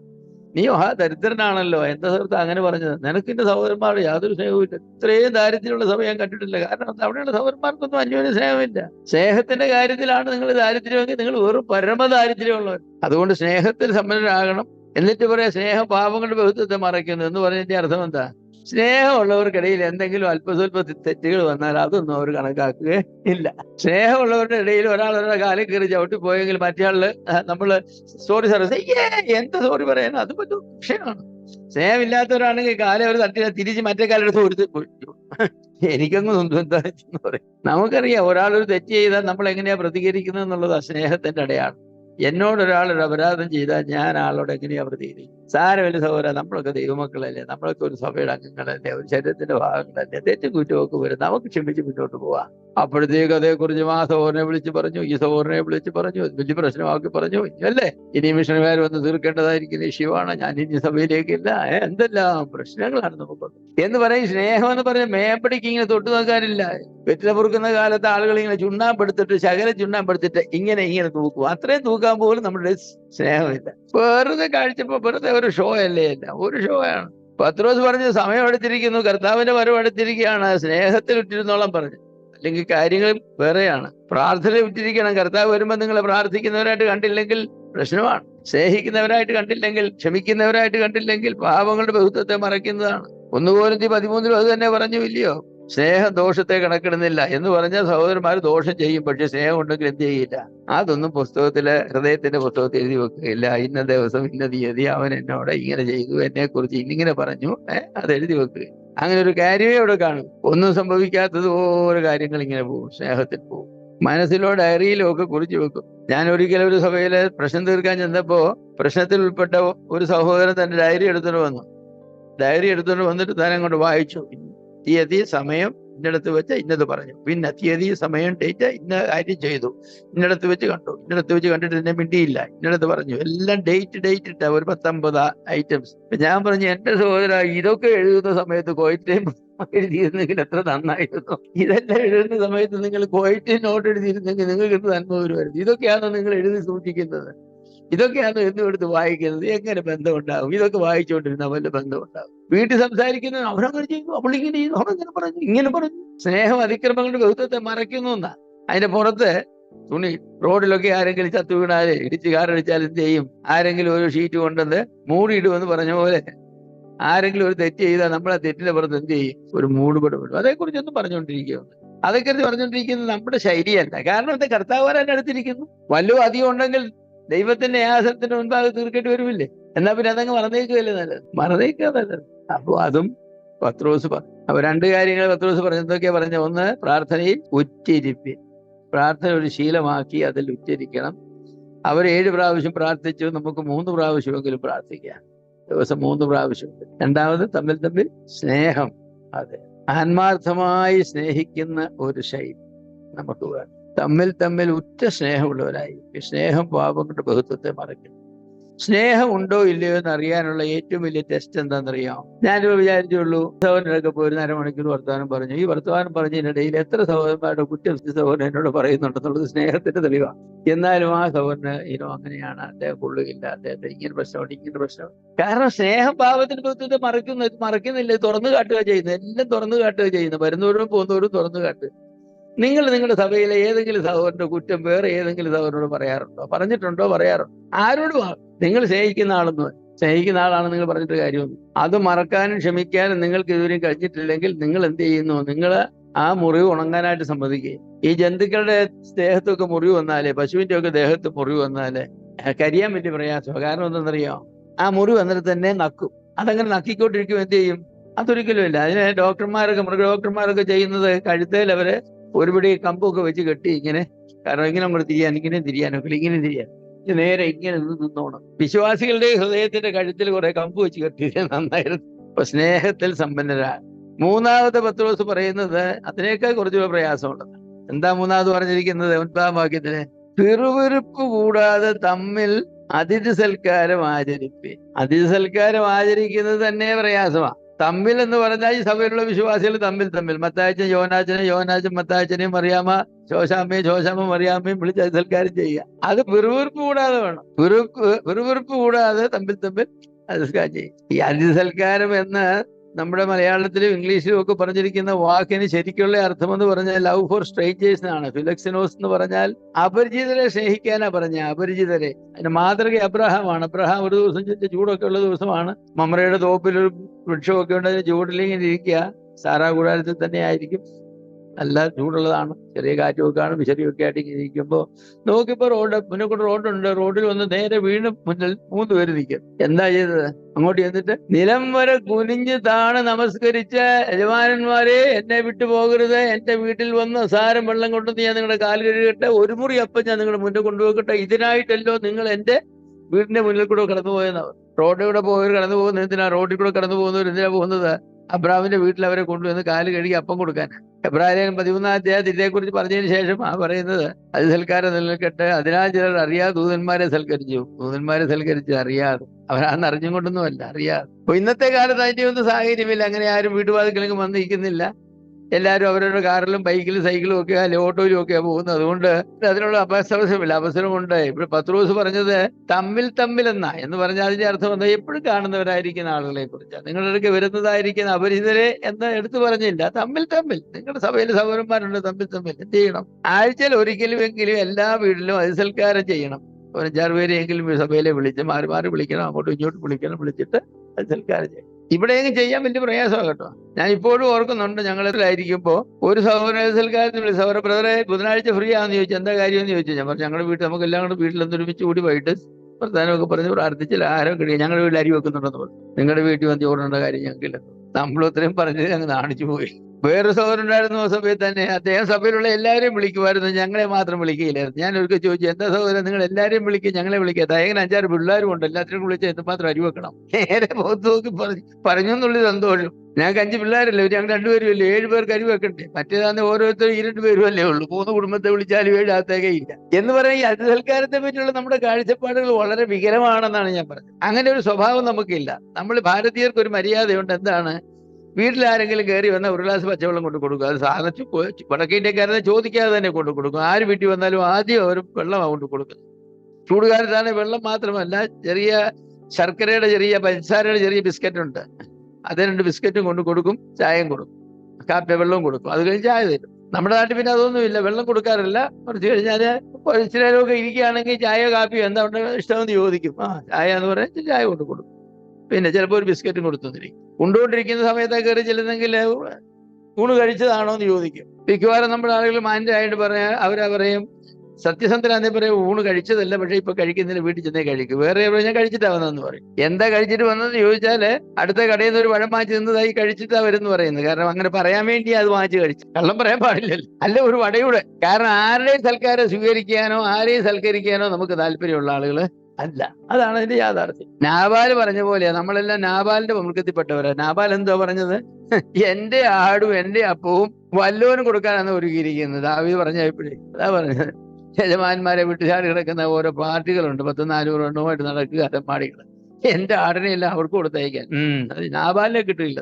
ദൈവം അവനെ കൊന്നുകളഞ്ഞു. ദൈവം അവനെ ബാധിച്ച് അവൻ മരിച്ചു പോയെന്നാണ്. അതിസൽക്കാരം ചെയ്യാത്തവരെ ദൈവത്തിന് ഇഷ്ടമല്ല, ഒട്ടും ഇഷ്ടമല്ല. ദൈവം ഇന്ന് കൊല്ലുകയോ ഒന്നും ചെയ്യുന്നില്ല. നാബാലിനെ കൊന്നത് നാബാല് ദാവീദിനെതിരെ ദൂഷണം കൂടെ പറഞ്ഞതുകൊണ്ടാണ്. അതിസൽക്കാരം ചെയ്യണം. മറ്റുള്ളവരെ വീട്ടിൽ ക്ഷണിച്ച് അവരെ സൽക്കരിക്കണം. താമസിപ്പിക്കേണ്ടവരെ താമസിപ്പിക്കണം. അന്നത്തെ കാലത്തൊക്കെ ഹോട്ടലുകളും മോട്ടലുകളും ഒന്നും ഉണ്ടായിരുന്നില്ല. ആളുകൾ ദൂരയാത്ര ചെയ്യുമ്പോൾ അവര് സന്ധ്യയാകുന്ന സമയത്ത് ഏതെങ്കിലും പട്ടണവാതിക്കൽ പോയിരിക്കും. അവിടെ കൂടെ ആളുകൾ കടന്നു പോകുമ്പോൾ അപ്പോൾ അവർ ചോദിക്കും, എന്താ വിട്ടിരിക്കുന്നത്? ഞങ്ങൾ യാത്ര ചെയ്യാണ്, താമസത്തിന് വലിയ സ്ഥലമായോ? ഇല്ല. എന്നാ അതിൻ്റെ കൂടെ വാ, നിങ്ങളുടെ വീട്ടിലെല്ലാം ഉണ്ട്, നിങ്ങളുടെ ജന്തുക്കൾക്ക് വൈക്കോലുണ്ട്, കാടിയുണ്ട്, എല്ലാം ഉണ്ട്, താമസിക്കാൻ സ്ഥലമുണ്ട്, വരാൻ പറയും. അങ്ങനെ അവരെ കൊണ്ടുപോയി അവരെ മാന്യമായ നിലയിൽ അവർക്ക് ഒരുക്കി കാര്യങ്ങളൊക്കെ കൊടുത്ത് രാത്രിയൊക്കെ കുറച്ച് നേരം വർത്താനമൊക്കെ പറഞ്ഞ് അങ്ങനെ ഇരിക്കും. ഇന്നിപ്പോ റോഡിലൂടെ പോകുന്നവരെ വിളിച്ച് വീട്ടിൽ കൊണ്ടുവന്ന് കഴിഞ്ഞാൽ പിന്നെ അവസാനം വീട്ടുകാർ കാണുകയില്ല, അല്ലേ? അങ്ങനെയൊക്കെയുള്ള കാലമാണ്. മനുഷ്യന്റെ സ്വഭാവത്തിനൊക്കെ ഒത്തിരി വ്യത്യാസം വന്നു. അത് ശരിയാണ്. എല്ലാവരും അങ്ങനെയല്ല. ആളുകൾക്ക് എന്നാലും വിളിക്കാൻ പൊതുവെ പേടിയാ. ഒരിക്കലും ഒരു മനുഷ്യൻ യാത്ര ചെയ്യുകയാണ്, താനും തന്റെ ഭാര്യയും യാത്ര ചെയ്യുകയാണ്. ഒരു സ്ഥലത്ത് വന്നപ്പോൾ അവരുടെ ടയർ പഞ്ചറായിപ്പോയി, 2 ടയർ പഞ്ചറായിപ്പോയി ഒരുമിച്ച്. രാത്രി 10-12 മണിയായി. രാത്രി റോഡിൽ വണ്ടി തന്നെ കിടക്കുന്നത് സേഫ് അല്ലെന്ന് വിചാരിച്ച അടുത്തൊരു ചെറിയ വീടാ, വലിയ വീടൊന്നുമല്ല, ചെറിയ വീട്. അവിടെ ചെന്ന് കണ്ടു, കുട്ടി. ഒരാൾ വന്ന് വാതിൽ തുറന്ന് എന്താന്ന് ചോദിച്ചു. ഞങ്ങളുടെ കാർ ഇവിടെ വെച്ച് ബ്രേക്ക് ഡൗൺ ചെയ്തു, ഞാനും ഭാര്യയുണ്ട്, റോഡിൽ കിടക്കുന്നത് എങ്ങനെ, ഞങ്ങൾക്ക് ഈ വരാന്തയിൽ ഒന്ന് കിടക്കാൻ സൗകര്യം തരാമെന്ന് ചോദിച്ചു. പെരക്കകത്ത് വേണ്ട, വരാന്തയിൽ. അവരെ ഭാര്യ ഭർത്താവും കണ്ണിലൊക്കെ നോക്കിയിട്ട് ഇച്ചിരി നേരമൊക്കെ നോക്കി എന്താ തീരുമാനം എടുക്കണമല്ലോ. ശരി, വരാൻ പറഞ്ഞു. അങ്ങനെ അവരകത്ത് അവരുടെ ഒരു മുറി കൊടുത്തു, ഒരു പ്രൈവസി ഉള്ള ഒരു മുറി കൊടുത്തു. എന്നാലും സിദ്ധമല്ല ഇവരാരാ കള്ളന്മാരാണോ കൊള്ളക്കാരാണോ എന്ന് അറിയില്ലല്ലോ. അപ്പൊ വീട്ടുകാർ ഉറങ്ങിയില്ല, ഇവര് കിടന്നുറങ്ങി എന്ന് വിചാരിച്ചു. വീട്ടുകാര് അടുത്ത ജനലിൽ കൂടി ഇങ്ങനെ, ജനലിന്റെ മേളിൽ കൂടി ഇങ്ങനെ നോക്കി ഇവരെന്താ ചെയ്യുന്നതെന്ന്. വല്ല തോക്ക് നിറയ്ക്കുകയാണോ കത്തി അൺപാക്ക് ചെയ്യുകയാണോ നോക്കിയപ്പോ രണ്ടുപേരും മുട്ടുകുത്തി പ്രാർത്ഥിക്കുക, കട്ടിലെ മുട്ടുകുത്തി ഇരുന്ന് പ്രാർത്ഥിക്കുക. ഓ, ആശ്വാസം, സന്തോഷത്തോടെ കിടന്നുറങ്ങി. പിന്നെയും വന്ന് ചോദിച്ചു, വൈകിട്ട് വല്ലതും കഴിച്ചാണോ എന്ന് ചോദിച്ചു. കഴിച്ചതല്ല, ഇനിയിപ്പോ ഈ രാത്രി എവിടെ പോയാൽ കഴിക്കുന്നത്, വേണ്ട. അവർ രാത്രി പെട്ടെന്ന് ചപ്പാത്തിയൊക്കെ ഉണ്ടാക്കി മുട്ട കറി വെച്ച് ഈ രാത്രി തന്നെ കൊടുത്തു. അവരെ സുഖമായിട്ട് കിടത്തി ഉറക്കി. പ്രാർത്ഥിക്കുന്ന ആളുകളെ ആളുകൾക്ക് ഇഷ്ടമാണ്.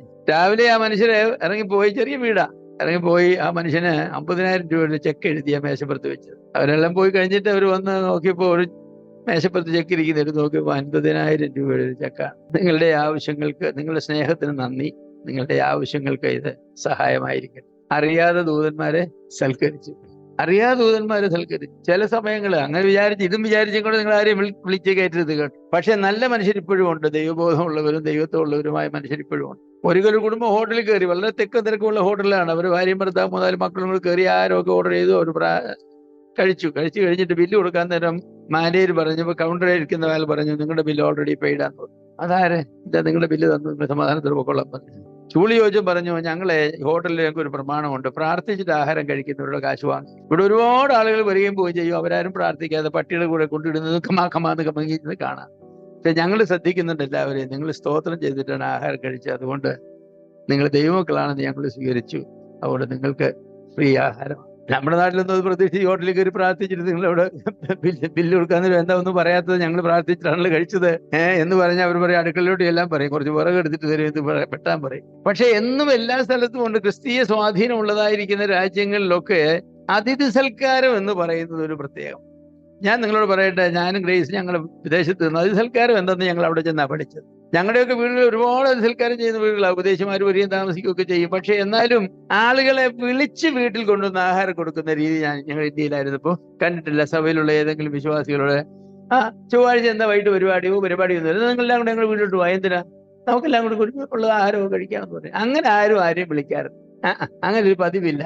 അതിഥി സൽക്കാരം അങ്ങനെ ചെയ്യുന്ന വീടുകളല്ല നമ്മുടെ സംസ്കാരത്തിൽ, ഭാരതീയ സംസ്കാരത്തിൽ അതില്ല. വീട്ടിൽ കയറി വന്നാൽ ഒരു ബിസ്ക്കറ്റ് ഒരു ഗ്ലാസ് ചായയൊക്കെ തന്നേക്കും. ആഹാരത്തിന്റെ സമയത്താണ് ചിലപ്പോൾ ചോറും തന്നേക്കും. അല്ല, അവരെ നമുക്ക് വിളിച്ച് നമുക്കൊന്ന് സൽക്കരിക്കാമെന്ന് പറഞ്ഞു. പത്രോസ് പറയുന്നത് തമ്മിൽ അതിഥി സൽക്കാരം ചെയ്യുന്ന. തമ്മിൽ എന്ന് പറഞ്ഞാൽ വിശ്വാസികളായ നിങ്ങൾ, സഭയിലുള്ള വിശ്വാസികൾ, നിങ്ങൾ തമ്മിൽ എന്ത് ചെയ്യണം? അതിഥി സൽക്കാരം ചെയ്യണം. ഞങ്ങൾ പണ്ട് അമേരിക്കയിലായിരുന്ന കാലത്ത് ഞങ്ങൾക്ക് ഉച്ചയ്ക്ക് ആഹാരം ഒരുമിച്ചുണ്ടെങ്കിലും ആഴ്ചയിൽ മാസത്തിൽ ഒരാഴ്ച ഞങ്ങളുടെ അതിഥി സൽക്കാരമായി ഹോസ്പിറ്റാലിറ്റി ഡേ എന്ന് പറയും. അന്ന് സഭയിൽ ആഹാരമില്ല, സഭായോഗം കഴിഞ്ഞിട്ട് സഭയിലുള്ള എല്ലാവരെയും 4 പേരും 5 പേരും ഇതും വേറെ ഏതെങ്കിലും വീട്ടിലേക്ക് ക്ഷണിച്ചിരിക്കുമെന്നുള്ള അറേഞ്ച്മെന്റാണ്. അവിടെ ഇരുന്നു, കഴിച്ചു, കുടിച്ചു, വർത്തമാനം പറഞ്ഞു, പാട്ടുപാടി, പ്രാർത്ഥിച്ചു, സന്തോഷിച്ചു. 4 മണി 5 മണിയൊക്കെയാ വെയിറ്റ് നോക്കി കഴിഞ്ഞ് ചായ ഒക്കെ കഴിഞ്ഞ് വീട്ടിലേക്ക് പോയി. നല്ലതല്ലേ? ഇവിടെ ഇപ്പൊ അങ്ങനെ ആളുകൾ വന്നു കഴിഞ്ഞാൽ നമ്മൾ ഇങ്ങനെ വിഷമിച്ചിരിക്കുക. നമ്മൾ ഇപ്പൊ ഒരു വണ്ടി കൊണ്ട് പോകണം, കാരണം ഞങ്ങൾക്ക് ആരും കഴിക്കാൻ പറ്റും. ആ ഒരു മനോഭാവത്തിലാണ് നമ്മുടെ ആളുകൾ. അതിഥി സൽക്കാരം നിലനിൽക്കട്ടെ എന്നാണ്. അപ്പൊ ആചരിക്കുക എന്നാ പറഞ്ഞത്. അതിഥി സൽക്കാരം ആചരിക്കുക, ആചാരങ്ങളുടെ കൂട്ടത്തിൽ പെടുത്തേണ്ട ഒരു കാര്യം. തിരുവത്താഴം പോലെയും മറ്റുമുള്ള ആചാരങ്ങൾ ഉള്ളതുപോലെ നമുക്കുള്ള ആചാരങ്ങളിലൊന്നാണ്, ഞങ്ങളുടെ സഭയുടെ ആചാരങ്ങളിലൊന്നാണ് അതിഥി സൽക്കാരം എന്ന് പറയുന്നത്. മാസത്തിൽ ഒരിക്കലെങ്കിലും ഞങ്ങളെ വിശ്വാസികളെ ഞങ്ങളുടെ വീട്ടിൽ വരികയും ഞങ്ങൾ അങ്ങോട്ട് പോവുകയും ആഹാരം കഴിക്കുകയും ഒക്കെ ചെയ്യും. നിങ്ങളതൊന്നും ചെയ്ത് നോക്കിക്കുകയോ ഈ വഴക്കും വയ്യാഴിയും ഒന്നും കാണത്തില്ല, ഒരു പരാതിയും കാണത്തില്ല ആർക്കും. ആരോഗ്യകരമായ ബന്ധങ്ങളായിരിക്കും ഉണ്ടായി. ആദ്യമൊക്കെ ചിലരെ വിളിക്കുമ്പോൾ ഞാൻ വരുന്നില്ലെന്നൊക്കെ പറഞ്ഞു ഇരിക്കും. അതിന് കുഴപ്പമില്ല, നിങ്ങൾ 4-5 പേര് അങ്ങോട്ടങ്ങ് ചെന്നാൽ മതി. ചെല്ലുമ്പോൾ നിങ്ങൾ കുറച്ച് ബിസ്ക്കറ്റും കുറച്ച് മിക്സറും 2 പഴവും ഒക്കെ വാങ്ങിച്ചുകൊണ്ട് ചെന്നിട്ട് അതെല്ലാം കൂടെ വെച്ചിട്ട് ഒരു കാപ്പി ഉണ്ടാക്കാമെന്ന് ചോദിച്ച് കാപ്പി ഉണ്ടാക്കി ഇതെല്ലാം കൂടെ വീതിച്ച് അപ്പോൾ അവർ പറയും മോശമായി പോയില്ലേ, നമുക്ക് അടുത്ത പ്രാവശ്യം അവർ വരുമ്പോൾ നമുക്ക് ചെലവ് ചെയ്ത് അവരെ സൽക്കരിക്കാം. നല്ല കാര്യം, പഠിക്കട്ടെ. ഏരിയ മീറ്റിംഗ് സൽക്കാരത്തിലുള്ളതായിരിക്കും നല്ല വേദികളാണ്. അപ്പൊ അങ്ങനെ തന്നെ ആയിരിക്കട്ടെ എന്നാ പറയുന്നത്. ബൈബിളിലെ അതിഥിസൽക്കാരത്തെ പറ്റി എടുത്തു പറഞ്ഞിട്ടുള്ളത് അബ്രഹാം മാത്രമല്ല. 3 യോഹന്നാൻ ഗായസിനെ പറ്റി പറയുന്നു, പ്രിയനെ നീ അതിഥികൾക്കും വിശേഷാൽ സഹോദരന്മാർക്കും വിശേഷാൽ അതിഥികൾക്കും വേണ്ടി ചെയ്യുന്നത് പ്രസിദ്ധമായിരിക്കുന്നു. 2 തിമോഥെയോസ് 1-ാം അധ്യായത്തിൽ പൗലോസ് ഒനേസിഫോറസിനെയും കുടുംബത്തെ കുറിച്ച് പറയുന്നു. എന്റെ മനസ്സിനെ പലപ്പോഴും തണുപ്പിച്ചവരായ ഒനേസിഫോറസിന്റെ കുടുംബം. റോമർ 16-ാം അധ്യായം വായിക്കുമ്പോൾ എത്ര സഹോദരിമാരെ കുറിച്ചാണ് അവിടെ പറഞ്ഞിട്ടുള്ളത്. ഞങ്ങൾക്ക് വേണ്ടി വളരെ അധ്വാനിച്ചവളായ, അതിഥിസൽക്കാരം ചെയ്തവളായ എത്ര സഹോദരിമാർ. പഴയ നിയമം നോക്കിയ എല്ലാ സഹോദരിമാരാണ് ഈ അതിഥിസൽക്കാരം. സരേഫാത്തിലെ വിധവയായാലും ശൂനേമിലെ ധനികയായ സ്ത്രീയായാലും ഒക്കെ സഹോദരിമാരാണ്. നമ്മുടെ സഹോദരിമാരെ പറ്റി അങ്ങനെ പോലും പറയുമോ? സഹോദരിമാർ ഏത് സഹോദരിയെ പറ്റിയാ പറയുന്നത്? അല്ല, അതിഥിസൽക്കാര പ്രിയായ സഹോദരിയാണ്. സഹോദരന്മാരൊന്നും വേണ്ട, സഹോദരിമാർക്ക് വിളിക്കാം. സഹോദരിമാർക്ക് തമ്മിൽ ആശയവിനിമയം നടത്താം. ചൊവ്വാഴ്ച ഞങ്ങളുടെ വീട്ടിൽ വരാമോ, പരിപാടി എന്നുള്ള പൊതുപരിപാടി ഇല്ലാത്ത ദിവസമാണല്ലോ, വരാമോ ഉച്ചയ്ക്ക്. സഹോദരിമാരാകുമ്പോൾ പിള്ളേർക്കൊക്കെ സ്കൂളിൽ പോയ സമയത്ത് സഹോദരി നിങ്ങൾ വരാമോ, സഹോദരിക്കും കൂടെ നമുക്ക് പ്രാർത്ഥിക്കുകയും പാടുകയും ചെയ്യാം, ആഹാരമൊക്കെ ഒരുമിച്ച് കഴിക്കാം. അറിയപ്പെട്ടിട്ട് നമ്മുടെ സഹോദരിമാർ അതിസൽക്കാര പ്രിയരാണെന്ന്. എല്ലാത്തിനെയും വലിച്ചുകൊണ്ട് വന്നേക്ക്, ഞാൻ എല്ലാത്തിനും കഞ്ഞി വെക്കാൻ വേലക്കാരിയാ, എന്നെ കൊണ്ടൊന്നും കിട്ടുകയില്ല കേട്ടോ, വേറെ ആരെങ്കിലും അന്വേഷിക്കണം. ഇനിയിപ്പോ ഒക്കുമോ? നേരത്തെ പറഞ്ഞിരുന്നേ വേറെ ആളെ കല്യാണം കഴിക്കാമായിരുന്നു. ഇപ്പൊ കല്യാണവും കഴിച്ച് ഇനിയിപ്പോ വേറെ ആളെ അന്വേഷിക്കണമെന്ന് പറഞ്ഞാൽ എവിടെ പോയി അന്വേഷിക്കും? ബൈബിള് അനുവദിക്കുന്നുമില്ലല്ലോ. ഏകഭാര്യയെ ഒക്കും. സുവിശേഷ വേല സഫലകരമായി നടക്കണമെങ്കിൽ അതിസൽക്കാരം ചെയ്യുന്ന ആളുകളായിരിക്കും. നമുക്ക് നമ്മുടെ വീടുകളിൽ നമ്മുടെ നാട്ടിലെ ആളുകളെ വിളിച്ച് സൽക്കരിക്കാമെങ്കിൽ നമ്മൾ പറയുന്നൊക്കെ അവർ കേൾക്കും. അതിസൽക്കാരം എന്ന് പറഞ്ഞാൽ ഈ ഷാപ്പാട് മാത്രമല്ല കേട്ടോ. സൽക്കാരത്തിൽ ഒരുപാട് കാര്യങ്ങളുണ്ട്. സാമ്പത്തിക സൽക്കാരങ്ങളുണ്ട്. സ്കൂളിലേക്ക് തുറക്കുന്ന സമയത്ത് പിള്ളേർക്കൊക്കെ വസ്ത്രം വാങ്ങിച്ചു കൊടുക്കുക, പുസ്തകം വാങ്ങാൻ കാശ് കൊടുക്കുക, മഴക്കാലത്ത് കുട വാങ്ങിച്ചു കൊടുക്കുക, ഇതൊക്കെ അങ്ങനെ ഉണ്ട്. അത് പാവപ്പെട്ടവർക്ക് മരുന്ന് വാങ്ങിക്കാൻ കാശ് കൊടുക്കുക, അങ്ങനെ ഒരുപാട് കാര്യങ്ങൾ സൽക്കാരത്തിന്റെ സൽപ്രവർത്തിന്റെ ഒരു ഭാഗമാണ്. ഇപ്പൊ പത്രോസ് പറയുന്ന ക്രിസ്ത്യ ജീവിതം എന്ന് പറഞ്ഞാൽ ഇതൊക്കെയാ സഹോദരന്മാരെ ക്രിസ്ത്യ ജീവിതം എന്ന് പറയുന്നത്. അല്ലാതെ വരിക, പാട്ട് പാടുക, പ്രാർത്ഥിക്കുക, ഒരാൾ പ്രസംഗിക്കുക, പ്രസംഗം കേട്ടിട്ട് പോവുക എന്ന് പറയുന്ന ക്രിസ്ത്യ ജീവിതമെങ്കിൽ അത് ബോറടിക്കുന്ന ക്രിസ്ത്യ ജീവിതമായി മാറും. അതേ ഉള്ളെങ്കിൽ അത് വേണം. അതിന്റെ സ്ഥാനവും പ്രാധാന്യവും ഒക്കെ ഉണ്ട്, ബൈബിളിൽ കൊടുത്തിട്ടുണ്ട് അതിന്റെ പ്രാധാന്യങ്ങൾ. പക്ഷേ ഈ കാര്യം നാം ചെയ്യണം. നമ്മുടെ സഭയിലെ ട്രേഡ് മാർക്കാകട്ടെ ഹോസ്പിറ്റാലിറ്റി എന്നുള്ളത്. എത്ര അധ്വാനിച്ചാലും ക്ഷീണിക്കാത്തവരും പരാതി പറയാത്ത. 4 പത്രോസ് പറയുന്നത് 10-11 വാക്യങ്ങൾ എന്താ പറയുന്നത്? ഓരോരുത്തരും വരം ലഭിച്ചതുപോലെ വിവിധമായ ദൈവകൃപയുടെ നല്ല ഗ്രഹവിചാരകന്മാരായി അതിനെ കൊണ്ട് അന്യോന്യം ശുശ്രൂഷിപ്പി. പ്രസംഗിക്കുന്നത് ദൈവത്തിന്റെ അരുളപ്പാട് പറയുന്നത് പോലെയും ശുശ്രൂഷ ദൈവം നൽകുന്ന പ്രാപ്തി പോലെയും ആകട്ടെ എന്ന് പറഞ്ഞാൽ ആത്മീയ ഗ്രഹവിചാരകത്വം എന്ന് പറഞ്ഞുകൊണ്ട് ദൈവം ഓരോ വിശ്വാസിക്കും കുറെ വരങ്ങൾ കൊടുത്തിട്ടുണ്ട്, കുറെ പ്രത്യേക ആത്മീയ കഴിവുകൾ കൊടുത്തിട്ടുണ്ട്. പ്രസംഗിക്കാനുള്ള കഴിവ്, പ്രബോധിപ്പിക്കാനുള്ള കഴിവ്, ശുശ്രൂഷിക്കാനുള്ള കഴിവ്, ദാനം ചെയ്യാനുള്ള കഴിവ്, ആശ്വസിപ്പിക്കാനുള്ള കഴിവ്, ഇങ്ങനെ ഒരുപാട് കഴിവ് കൊടുത്തിട്ടുണ്ട്. എന്തിനാ കൊടുത്തിട്ടുള്ളത്? സഭയ്ക്കുള്ളിൽ ഒരു ബുദ്ധിമുട്ടും ഉണ്ടാകാൻ പാടില്ല. സഭ സന്തോഷകരമായി പോകാൻ ആവശ്യമായിരിക്കുന്ന വരങ്ങള് സഭയ്ക്ക് നൽകിയിട്ടുണ്ട്. രോഗിയാണെങ്കിൽ ഉടനെ ഓടിച്ചെന്ന് അവർക്ക് ശുശ്രൂഷ ചെയ്യാനായി. ഒരു സഹോദരി പ്രസവത്തിന് ആശുപത്രി പോവാണെങ്കിൽ കൂടെ നിൽക്കാൻ ആരുമില്ലയോ? ഞങ്ങൾ നിൽക്കാം, അതിന് പറയേണ്ട ആവശ്യമില്ല. മൂത്ത പിള്ളേരെ വീട്ടിലിട്ടാണോ വല്യമ്മ പോകുന്നത്? അത് ഞങ്ങൾ നോക്കിക്കോളാം. കുഞ്ഞുങ്ങളെ സ്കൂളിൽ ഞങ്ങളുടെ വീട്ടിൽ വൃത്തിവിട്ടോളാം, സ്കൂളിൽ കൊണ്ടാക്കിക്കോളാം, തിരിച്ചു കൊണ്ടുവരാം, എല്ലാം ഞങ്ങൾ ചെയ്തോളാം, മതി, ഞങ്ങൾ ചെയ്തോളാം. രോഗികളാണെങ്കിൽ അത് തന്നെ. അങ്ങനെ വല്ലതും പറയാന്ന് കർത്താവ് വരുന്നതിന് മുമ്പ് ഒരു പ്രാവശ്യം അങ്ങനെയൊക്കെ സംഭവിച്ചേ മതിയായിരുന്നു. വല്ലവരുടെയും വെഴുപ്പലക്കാനാണ് ദൈവം ഞങ്ങളെ വിളിച്ചിരിക്കുന്നത് അല്ലേ? ആ മനോഭാവമൊക്കെ മാറും. ദൈവം നിങ്ങൾക്ക് തന്ന വരം ശുശ്രൂഷയ്ക്ക് വേണ്ടിയുള്ള വരം. അതിന് ഉപദേശമായാലും പ്രബോധനമായാലും മറ്റേ ശാരീരികം കൊണ്ട് ശരീരം കൊണ്ടുള്ളതായിരിക്കുന്ന ശുശ്രൂഷയായാലും എന്തായാലും അത് മറ്റുള്ളവരുടെ പ്രയോജനത്തിന് വേണ്ടിയാണ് തന്നത്. അതുകൊണ്ട് പത്രോസ് പറഞ്ഞു, ഓരോരുത്തരും വരം ലഭിച്ചതുപോലെ. നിങ്ങളുടെ വരം എന്താണ്? ദാനം ചെയ്യാനുള്ള വരമാണോ? ഭരിക്കാനുള്ള വരമാണോ? ശുശ്രൂഷിക്കാനുള്ള വരമാണോ? പ്രബോധിപ്പിക്കാനുള്ള വരമാണോ? നിങ്ങളുടെ വരം എന്താണ്? ശുശ്രൂഷ എന്താ പറഞ്ഞ വരം കൊണ്ട് ചെയ്യേണ്ട ശുശ്രൂഷ എന്താണോ അതങ്ങ് ചെയ്യുക. അതാരും പറയേണ്ട ആവശ്യമില്ല. അങ്ങനെ ഒരു സഭയിലെ എല്ലാ വിശ്വാസവും ചെയ്ത സഭയെ വല്ല ബുദ്ധിമുട്ടും ഉണ്ടാവും. ഒരാൾ രോഗിയായാൽ ആരാ കൂടെ നിൽക്കുന്നുള്ള പ്രശ്നം വരുമോ? പ്രശ്നം വരില്ല. സഹോദരിമാർ ഇങ്ങോട്ട് വരും, ഞാൻ നിൽക്കട്ടെ. ഇതിപ്പോ ആരെങ്കിലും ചോദിക്കാറുണ്ടോ? ആരും ചോദിക്കാറില്ല. നമ്മുടെ ഒരു ശീലപദമാകണം. ആരെങ്കിലും ആശുപത്രി പോയാൽ രോഗിയായാൽ, ഭാര്യയ്ക്കും ഭർത്താവിന് രോഗിയായി പോയി കോവിഡ് ആണെങ്കിലും അല്ല, ആഹാരം കൊണ്ടു കൊടുക്കാൻ ഞങ്ങൾ എന്താ ചെയ്യേണ്ടത് സേവനം അത് ചെയ്യാനായിട്ട് സന്നദ്ധരായിട്ട് ആരും ചോദിക്കാതെ തന്നെ 3 നേരവും ക്രമമായിട്ടുള്ള ആഹാരം കൊണ്ട് കൊടുക്കുന്നു, മറ്റു കാര്യങ്ങളൊക്കെ കൊടുക്കുന്നു. അതൊക്കെ ചെയ്യരുതോ? അതല്ലേ? അങ്ങനെ ഒരു സഭയ്ക്ക് ഒരിക്കലും ഒരു ബുദ്ധിമുട്ടുള്ള സഭയാവില്ല. ചാകാൻ വേണ്ടി നോക്കിയിരിക്കേണ്ട എന്തെങ്കിലും ചെയ്യാനായിട്ട് ജീവനോടിരിക്കുമ്പോൾ തന്നെ ചെയ്യാം. പത്രോസ് അതാണ് പറഞ്ഞത്, നിങ്ങൾക്ക് ലഭിച്ചതായിരിക്കുന്ന വരം കൊണ്ട് അന്യോന്യം ശുശ്രൂഷ ചെയ്യാനാ പറഞ്ഞത്. പ്രസംഗത്തിനുള്ള വരവും ഉപദേശത്തിനുള്ള വരവും കിട്ടുന്നവർ ഞായറാഴ്ച രാവിലെ പുൽപ്പിരി കയറി നിന്ന് ഒരു പ്രസംഗം ചെയ്തിട്ട് പോവുക, നല്ല കാര്യം, അവർക്ക് അതിനുള്ള വരമാണ്. പക്ഷെ അത് മാത്രമല്ലല്ലോ വരം. അപ്പൊ അതേക്കുറിച്ച് പിന്നെ പത്രോസ് 2 കാര്യങ്ങളൊക്കെ പറഞ്ഞു. ഒന്ന്, പ്രസംഗിക്കുന്നത് അരുളപ്പാട് പ്രസ്താവിക്കുന്ന പോലെ ദൈവം നിങ്ങൾക്ക് തരാനായിട്ട് നേരിട്ട് എനിക്കൊരു സന്ദേശം തന്ന അരുളപ്പാട് ഞാൻ നിങ്ങളോട് പറയുന്നു എന്ന നിലയിൽ വേണം പ്രസംഗിക്കാൻ. ദൈവത്തിൽ നിന്നും വചനം പ്രാപിച്ചിട്ട് വേണം എന്ന് പറയാൻ. അല്ലെ എന്റെ അഭിപ്രായം ഞാൻ പറയാം, അങ്ങനെയാണെന്ന് എനിക്ക് തോന്നുന്നത്, ഇങ്ങനെയാകാം, ചിലർ അങ്ങനെ പറയുന്നു, ചിലർ ഇങ്ങനെ വരുന്നത്. അത് കേൾക്കാനല്ല ആളുകൾ വരുന്നത്. ദൈവത്തിന് ഞങ്ങളോട് എന്താണ് പറയാനുള്ളത് അത് കേൾക്കാനാണ് ഞങ്ങൾ വരുന്നത്. മറ്റേ പരീശന്മാരുടെ പ്രസംഗ ശൈലിയാണ്, കർത്താവിന് ശൈലി ആയിരുന്നില്ല. പരീശന്മാർ ആ പരീശനെ കോട്ട് ചെയ്ത്, ഈ പരീശനെ കോട്ട് ചെയ്ത്, ആ പരീശനെ ഉദ്ധരിച്ച്, ഈ പരീശനെ ഉദ്ധരിച്ചാണ് അവരുടെ കാര്യം സാധിക്കും. കർത്താവ് അങ്ങനല്ല. ഞാനോ നിങ്ങളോട് പറയുന്നത് എന്ന് പറഞ്ഞാണ് ദൈവം നിങ്ങളോട് പറയുന്നത്, കർത്താവ് നിങ്ങളോട് കൽപ്പിക്കുന്നത് എന്ന് പറഞ്ഞു വേണം നമ്മൾ പ്രസംഗിക്കാൻ. ആധികാരികമായിരിക്കുന്ന വചന ശുശ്രൂഷ. അതുപോലെ ശുശ്രൂഷിക്കുന്നവരെ കുറിച്ച് എന്താ പറയുന്നത്? ദൈവം നൽകുന്ന പ്രാപ്തിക്ക് അനുസരിച്ച് ശുശ്രൂഷിക്കണം. ശുശ്രൂഷിപ്പാനുള്ള പ്രാപ്തി ദൈവമാണ് നൽകുന്നത്. ദൈവത്തിൽ നിന്ന് പ്രാപിക്കണം. കഴിവനുസരിച്ച് മറ്റുള്ളവരെ ശുശ്രൂഷിക്കണം. ശുശ്രൂഷ എന്ന് പറയുന്നത് അത്ര എളുപ്പമുള്ള കാര്യമൊന്നുമല്ല കേട്ടോ. വലിയ ബുദ്ധിമുട്ടുള്ള കാര്യമാണ് ശുശ്രൂഷ എന്ന് പറയുന്നത്. അതും ചില ആളുകളെ ശുശ്രൂഷിക്കണമെങ്കിൽ എന്തോ ഒരു പ്രയാസമാണെന്നറിയാം. ഒരുത്തൻ ശുശ്രൂഷിക്കുന്നുവെങ്കിൽ ദൈവം നൽകുന്ന പ്രാപ്തിക്ക് ഒത്തവണ്ണമാകട്ടെ. എല്ലാവർക്കും ഒരുപോലെയല്ല പ്രാപ്തി കൊടുത്തിട്ടുള്ളത്. ചില ആൾക്ക് ഒരുപാട് പ്രാപ്തി കൊടുത്തു, ചില ആൾക്ക് പ്രാപ്തി വളരെ കുറവാണ്. നിങ്ങൾക്ക് തന്ന പ്രാപ്തി അനുസരിച്ച് ശുശ്രൂഷിച്ചാൽ മതി. സാമ്പത്തിക പ്രാപ്തി കുറവായിരിക്കും, ആരോഗ്യ പ്രാപ്തി കുറവായിരിക്കും, മാനസിക പ്രാപ്തി കുറവായിരിക്കും. നമുക്ക് ഒരുപാട് ബുദ്ധിമുട്ടുകളുണ്ട്. ചിലർ ശുശ്രൂഷയ്ക്ക് ആശുപത്രി പോയാൽ അവിടുന്ന് രോഗിയായിട്ടായിരിക്കും അവർ പോകുന്നത്. അങ്ങനെയുള്ളവർ ദയവായിട്ട് ആശുപത്രി പോകരുത്. കാരണം നിങ്ങൾക്ക് രോഗപ്രതിരോധ ശക്തിയുള്ളവരോ രോഗികളെ കണ്ടാൽ പിടിച്ചു നിൽക്കാൻ കഴിവുള്ളവരോ അല്ല, നിങ്ങൾ മറ്റു കാര്യങ്ങളൊക്കെ ചെയ്താൽ. രക്തം കണ്ടാൽ ഉടനെ മോഹാലസ്യപ്പെടുന്നവരെ ആശുപത്രി കൊണ്ടുപോയാൽ നമുക്ക് വലിയ ബുദ്ധിമുട്ടായി. ചില ആളുകൾ ഒന്നും പ്രശ്നമാണ്. ചില ആളുകൾ ആരുടെയും കാര്യത്തിൽ ഇടപെടുകയില്ല. ഞങ്ങളെ ആരും സഹായിക്കും വേണ്ട, ഞങ്ങൾക്ക് ആരുടെ സഹായവും വേണ്ട. അങ്ങനെയാണ്. അങ്ങനെ ജീവിക്കുന്ന ആളുകളുണ്ട്, വിശ്വാസികളുണ്ട്. മൂപ്പന്മാർ പോലും അങ്ങനെയുള്ളവർ. അവർ രോഗികളായ തിരിഞ്ഞു നോക്കുകയുമില്ല, അവർ രോഗികളായ ചെന്നില്ലേ അവർക്ക് പരാതിയില്ല. അത് പിന്നെ അതിന്റെ വേറൊരു നല്ല വശമാണ്. അവർക്ക് പരാതിയൊന്നുമില്ല, ഞങ്ങളെ ആരും വന്നില്ല കണ്ടില്ല എന്നുള്ളത്. ഞങ്ങളിൽ നിന്നും അത് പ്രതീക്ഷിക്കേണ്ട, ഞങ്ങൾ നിങ്ങളിൽ നിന്ന് പ്രതീക്ഷിക്കണം എന്ന് പറയുന്ന ആളുകൾ. അങ്ങനെയല്ല. കർത്താവ് പറയുന്ന കർത്താവിന്റെ വരവ് വളരെ അടുത്തിരിക്കുകയാണ്. അതുകൊണ്ട് ശുശ്രൂഷ ചെയ്യുന്നവർ വളരെ നന്നായിട്ട് ചെയ്യണം. ഏറ്റവും പ്രധാനപ്പെട്ട കാര്യമാണ് അവസാനമായിട്ട് പറഞ്ഞത് 11-ാം അധ്യായത്തിന് 2-ാം ഭാഗത്ത്. എന്താണ് അവർ പറഞ്ഞത്? ദൈവം യേശുക്രിസ്തു മുഖാന്തരം മഹത്വപ്പെടുമാറാകും. മഹത്വവും ബലവും എന്നേക്കും ദൈവത്തിനുള്ളതാണ്. ഈ മേൽ പറഞ്ഞ കാര്യങ്ങളെല്ലാം നമ്മൾ ചെയ്യുമ്പോൾ നമുക്കുണ്ടായിരിക്കേണ്ട ഒരു ബോധ്യതയുണ്ട്. എന്താണത്? എല്ലാറ്റിലും ദൈവം യേശുക്രിസ്തുവിലൂടെ മഹത്വപ്പെടുവാനിട വരണം. മേൽ പറഞ്ഞ 4 കാര്യങ്ങൾ ചെയ്യുമ്പോഴും മഹത്വം ആർക്കാ പോകേണ്ടത്? യേശുക്രിസ്തുവിനാണ്.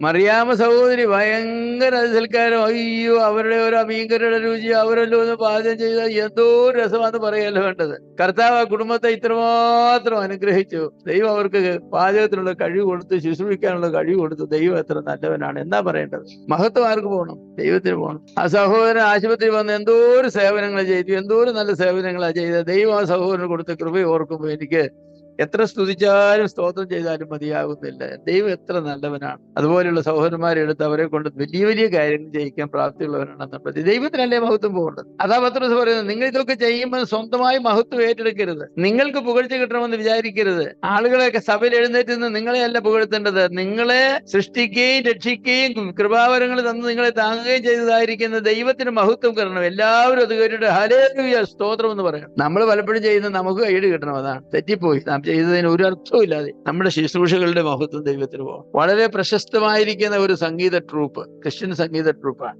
എല്ലാ ഉപകരണങ്ങളും ഉപയോഗിച്ച് പാടുന്ന ഒരു ഓർക്കസ്ട്ര. ആ ഓർക്കസ്ട്രയിലെ ഏറ്റവും നന്നായി പാടുന്ന ഒരു പെൺകുട്ടിയാണ്. 10-18 വയസ്സുള്ള 20 വയസ്സുള്ള ഒരു സഹോദരിയാണ്. അവരുടെ പാട്ട് കേൾക്കാനാണ് ആളുകൾ വരുന്നത്. അവരാണ് ക്രൗഡ് പുള്ളർ എന്ന് പറയും. ആളുകളെ കൂട്ടുന്നവരാണ്. അവർ പാടിക്കഴിഞ്ഞാൽ ആളുകൾ എഴുന്നേറ്റ് നിന്ന് കൈയടിച്ച് ഒരു 5 മിനിറ്റത്തേക്ക് ഘോഷമാണ്. ഒരു ദിവസം ആ ട്രൂപ്പിന്റെ മാനേജർ ആ പെൺകുട്ടിയെ വിളിച്ചു പറഞ്ഞു, നാളെ തുടങ്ങി നീ പാടാൻ വരണ്ടെന്ന്. പെൺകുട്ടിക്ക് ഒട്ടും മനസ്സിലായില്ല. എന്താ, ഞാനാണ് ഈ ട്രൂപ്പിന്റെ ജീവൻ എന്ന് പറയുന്നത്. ഞാൻ പാടുമ്പോഴാണ് ആളുകൾ ഏറ്റവും അധികം കൈയടിക്കുന്നത്. എന്റെ പാട്ട് കേൾക്കാനാണ് ആളുകൾ ഏറ്റവും കൂടുതൽ വരുന്നത്. ആ ട്രൂപ്പിലുള്ള എല്ലാവരും ചിന്തിച്ച് എന്താ പറ്റിയത്, മാനേജർക്ക് എന്ത് പറ്റി, മാനേജർക്ക് പെൺകുട്ടി ഇനി മാനേജരോട് വല്ലതും അപമര്യാദയായിട്ട് പെരുമാറും, എന്ത് ചെയ്തതാണ്. ഏതായാലും അവര് ധൈര്യം പൂണ്ട് ചെന്ന് മാനേജരോട് ചോദിച്ചു, മാനേജരെ ഞങ്ങൾക്ക് മനസ്സിലാകുന്നില്ല, ഈ ട്രൂപ്പിലെ ഏറ്റവും നല്ല പാട്ടുകാരിയെ നിങ്ങൾ ഒരു വിശദീകരണം കൂടാതെ നാളെ തുടങ്ങി വരണ്ടെന്ന് പറഞ്ഞയച്ചു. എന്താ കാര്യം എന്നറിയാൻ ആഗ്രഹം. മാനേജർ പറഞ്ഞത്, അവൾക്ക് വേണ്ടിയാ പാടുന്നത്, കർത്താവിന് വേണ്ടിയല്ല പാടുന്നത്. അതുകൊണ്ടാണ്. എപ്പോ കർത്താവിന് വേണ്ടി പാടാൻ അവൾക്ക് കഴിയുമോ അപ്പോൾ വരട്ടെ, എടുക്കാമെന്ന്. ഏതായാലും അവൾ ഒരു ദിവസം അങ്ങ് ചെന്ന് മാനേജരോട്, മാനേജർ എനിക്ക് ഒരു ചോദ്യമുണ്ട്, എന്നെ പറഞ്ഞു വിട്ടുന്ന ആ ദിവസം തുടങ്ങി എനിക്ക് മനസ്സിലാകാത്ത ചോദ്യമുണ്ട്, എന്റെ എന്ത് തെറ്റിനാണ് നിങ്ങൾ എന്റെ ജോലി എന്ന് പറഞ്ഞു. അപ്പൊ പറഞ്ഞു, എന്നെ പറഞ്ഞു വിട്ട് എന്തിനാണെന്ന് നിനക്ക് അറിയില്ലെങ്കിൽ ഞാൻ പറയാമെന്ന് പറഞ്ഞു. നീ പാടുന്നത് നിന്റെ മഹത്വത്തിന് വേണ്ടിയാണ്, ദൈവത്തിന്റെ മഹത്വത്തിന് വേണ്ടിയല്ല. ഞങ്ങളുടെ ട്രൂപ്പിൽ അങ്ങനെ പാടാൻ അനുവാദമില്ല. നീ എപ്പം ദൈവത്തിന്റെ മഹത്വത്തിന് വേണ്ടി പാടാൻ കഴിയുമോ അപ്പം നീ വന്നാൽ. അവള് പോയി. അവളതേ കുറിച്ച് ചിന്തിച്ചു. ശരിയാണല്ലോ, ഞാൻ പാടി കഴിയുമ്പോൾ ആളുകൾ എഴുന്നേറ്റ് നിന്ന് കരഘോഷം തരുന്ന എനിക്കല്ലേ, എത്ര നേരം കരഘോഷം തരുന്ന എനിക്കല്ലേ, എന്റെ പാട്ട് കേൾക്കാനല്ലേ അവൻ വരുന്നത്, അല്ല കർത്താവിന്റെ പാട്ട് കേൾക്കാനല്ലേ അവൾ വരുന്നത്. അവൾ പ്രാർത്ഥിച്ച് ഉപവസിച്ച് 1 മാസം കഴിഞ്ഞിട്ട് മാനേജരൊക്കെ ചെന്ന് പറഞ്ഞു, മാനേജരെ ഞാൻ കർത്താവിന് വേണ്ടി പാടാൻ തയ്യാറാണെന്ന്. ശരി, നീ ജോയിൻ ചെയ്തോളാൻ പറഞ്ഞു. പിന്നെ 1 മാസം അവളെ കൊണ്ട് പാടിച്ചില്ല. പിന്നെ ഒരു ദിവസം പാടിച്ചു. ആ പാട്ട് കഴിഞ്ഞപ്പോ ഒരാൾ പോലും കൈയടിച്ചില്ല. എല്ലാവരും എഴുന്നേറ്റ് സ്തോത്രം, ഹല്ലേലൂയ, ദൈവത്തിന് മഹത്വം, ഹല്ലേലൂയ എന്ന് പറഞ്ഞു. അപ്പൊ അവൾക്ക് മനസ്സിലായി വ്യത്യാസം എന്താണ്. നമ്മള് ചില ആളുകൾ പാടി കഴിയുമ്പോൾ കൈയടിക്കുന്ന കേൾക്കാം, പ്രസംഗിച്ച് കഴിഞ്ഞ് കൈയടിക്കുന്ന കേൾക്കാം. നിങ്ങൾ തെറ്റിപ്പോയി. ഞാൻ പ്രസംഗിച്ച് കഴിഞ്ഞ് കൈയടിച്ചാൽ ഞാൻ പറയുന്നത് തെറ്റ്, സ്റ്റോപ്പ് ഇറ്റ്. എനിക്ക് കൈയടി കിട്ടാൻ വേണ്ടിയല്ല ഞാൻ പ്രസംഗിച്ചത്, ദൈവത്തിന് മഹത്വം കൊടുക്കാൻ വേണ്ടിയാണ്. ഹല്ലേലൂയ സ്തോത്രം എന്ന് പറഞ്ഞു. നമ്മൾ ചെയ്യുന്ന പല കാര്യങ്ങളും നാം ചെയ്യുന്നത് നമ്മുടെ മഹത്വത്തിന് വേണ്ടിയാണ്. അതൊന്നും ദൈവം അനുഗ്രഹിക്കുകയും ദൈവം സ്വീകരിക്കുകയും ചെയ്യുകയും. നമ്മൾ ഏത് ശുശ്രൂഷ ചെയ്താലും അതിൽ നിന്ന് എന്താണ്, ഇവിടെ പത്രോസ് പറഞ്ഞതാണ്, സകലവും ദൈവത്തിന്റെ മഹത്വത്തിന് വേണ്ടി, യേശുക്രിസ്തു മുഖാന്തരം ദൈവത്തിന്റെ നാമം മഹത്വപ്പെടാൻ വേണ്ടിയാണ് ചെയ്യേണ്ടത്. അത് വരുന്നു എന്ന് ഉറപ്പുവരുത്തണം നമ്മുടെ ശുശ്രൂഷ. അത് സൽക്കാരം ചെയ്താലും പ്രസംഗിച്ചാലും മറ്റെന്ത് കാര്യം ചെയ്താലും ദൈവത്തിന്റെ നാമം മഹത്വപ്പെട്ടു. ആളുകൾ മരിക്കുമ്പോ മരിച്ച ആളുടെ മഹത്വത്തെക്കുറിച്ചൊക്കെ ഒരുപാട് ആളുകൾ പറയാറുണ്ട്.